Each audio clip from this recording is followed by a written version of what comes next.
Between this movie and the Spielberg movie AI Artificial Intelligence, I'm starting to think SpongeBob was right. Everything is Chrome in the future.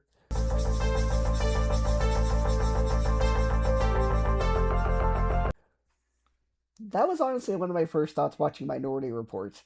This is another early 2000s Spielberg future movie where everything is shiny, sleek, reflective, blue tinted, metallic, and just a little bit cold.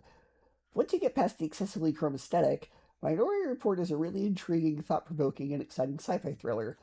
This is one of those movies where the premise is instantly compelling. What if police could stop murders before they happened? Not after the crime, not while the crime is happening, before the person even commits it. On paper, that sounds like the ultimate crime prevention system. No victims, murders, or grieving families. But then the movie immediately raises a bigger question. If someone has not actually done anything yet, are they guilty? That is where the movie gets really interesting. Minority Report is built around this tension between predestination and free will. If the future can be seen, does that mean the future is fixed? Or does seeing the future give people the chance to change it? Are the precogs predicting what absolutely will happen, or are they only seeing what might happen if nobody intervenes? And if someone is arrested for a murder they were supposedly going to commit, did they actually choose evil, or were they punished for a future that never got a chance to happen? That is a great sci-fi concept, because it's not just cool world building, it's an actual moral dilemma. It makes the action scenes more than just action scenes. Every chase, every escape, every reveal is tied to that bigger idea of whether the main character is running from fate or proving he still has agency. And as a thriller, the movie really works. Minority Report is basically a man on the run dystopian future sci-fi mystery, and Spielberg keeps the momentum going incredibly well. The movie never really stalls. From the opening pre-crime sequence onward, it keeps adding new pieces to the puzzle. We learn how the system works, we learn about the precogs, we learned about the main character's personal tragedy, and then the whole system turns against him. It is one of those movies where the premise is strong enough to hook you, but the pacing is strong enough to keep you there. Tom Cruise is very much in movie star mode here. Honestly, there are moments where he's basically playing sci-fi Ethan Hunt.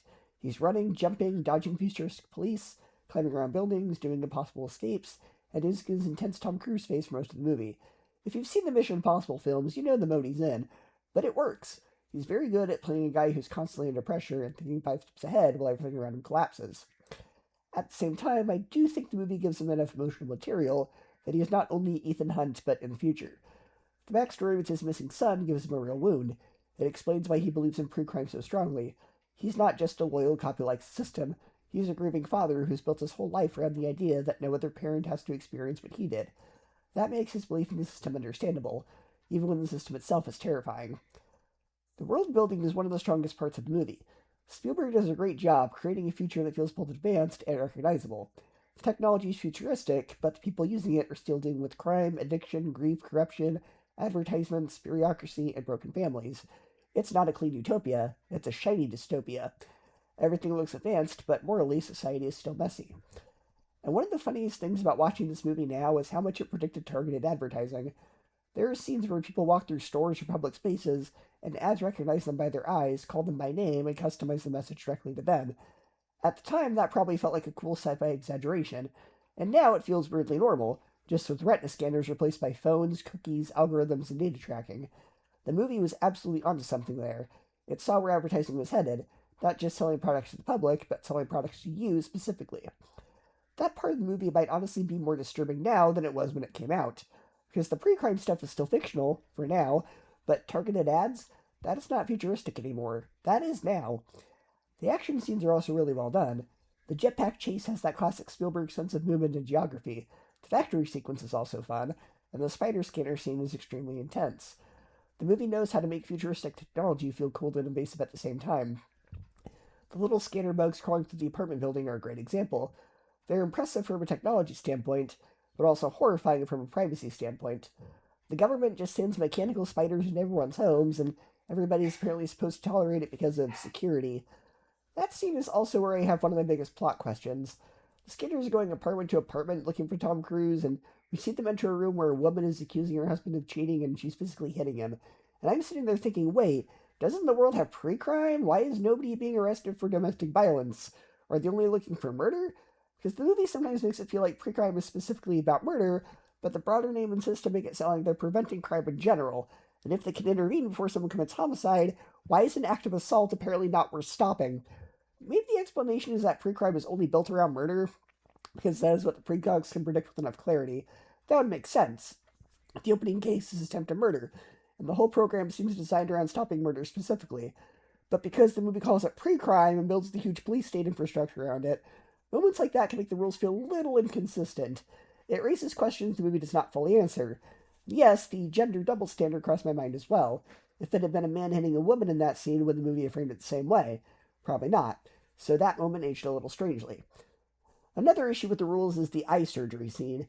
Tom Cruise is told very clearly that if he removes the bandages too soon, he'll go blind. Then the scanner bugs show up, lift his bandage for an eye scan, expose the eye, and he does not go blind. I understand the bandage is only lifted briefly, and I understand the movie needs that suspenseful moment where the scanner gets right up to his face, but still, after making such a big deal out of the warning, it feels like the movie cheats a bit. It sets up a consequence and then just wiggles around it because the scene needs to happen.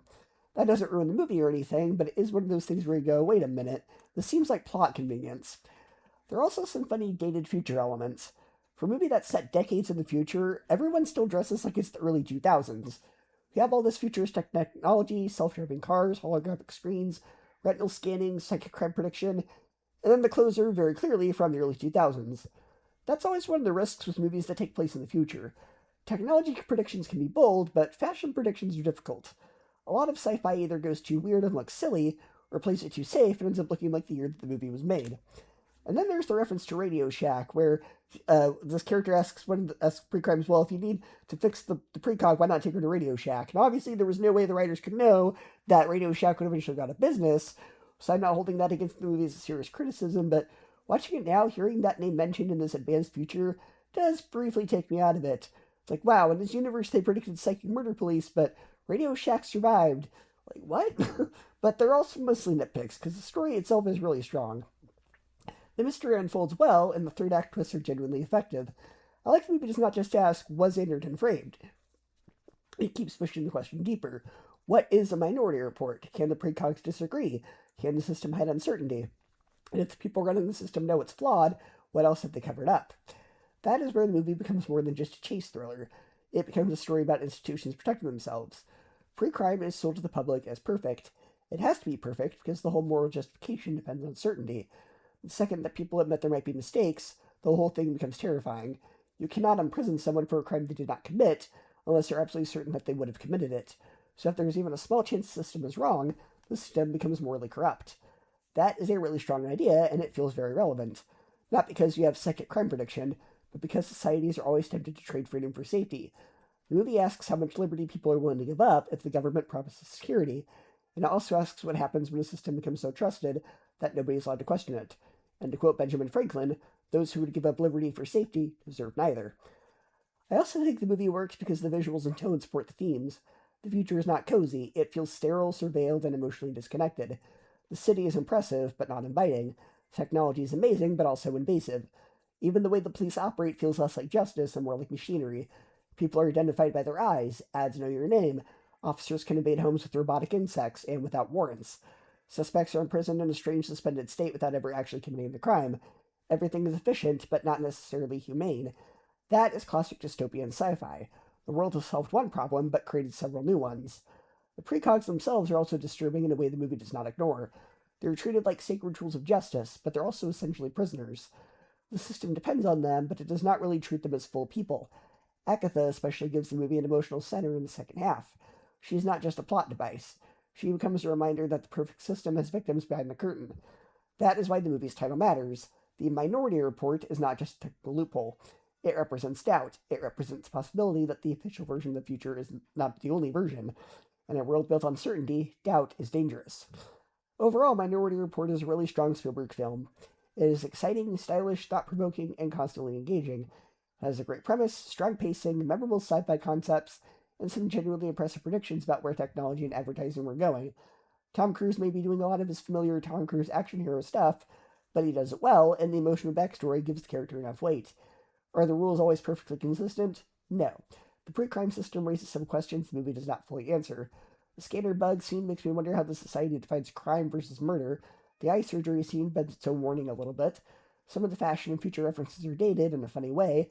And yes, apparently even in the future, everyone still dresses like it's the 2000s, and Radio Shack is still in business. But none of that seriously hurts the experience for me.